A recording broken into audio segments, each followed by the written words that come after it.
নমস্কার বন্ধুরা, আজ আমি আলু বেগুন কচু দিয়ে কাঁচা ইলিশ মাছের ঝোল দেখাবো। আমি বেগুনটা একটু হলুদ দিয়ে বেগুনটা ভেজে তুলে নেব। তারপরে কালো জিরে দেবো, তার মধ্যে আলুটা দেবো। আলুটা ভাজা ভাজা হবে, তারপরে কচুটা দিয়ে দেবো। কচুটা দিয়ে বেশ ভাজতে থাকবো। তারপরে হলুদ গুঁড়ো দেবো, দিয়ে আবার ভাজবো। তারপরে নুন দেবো, একটুখানি মিষ্টি দেবো, কাঁচা লঙ্কা চেরা দেবো, আর আমি জিরে বাটা দেবো। এই ঝোলে আমি সর্ষে দেবো না, জিরে বাটা দিয়ে এবার নাড়বো।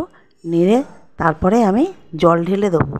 জল ঢেলে ঢাকা দিয়ে দেবো, যাতে কচু আলু সব সেদ্ধ হয়ে যায়।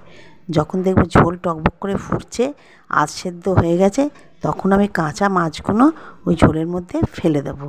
দিয়ে বেশ কিছুক্ষণ ফোটানোর পর তারপরে একটু তেল দেবো, দিয়ে নামিয়ে নেব। এই হয়ে যাবে আমার কাঁচা ইলিশ মাছের আলু বেগুন কচু দিয়ে ঝোল। ভিডিওটা যদি ভালো লাগে তাহলে শেয়ার করবেন, ভুল গেলে কমেন্ট করবেন। ধন্যবাদ।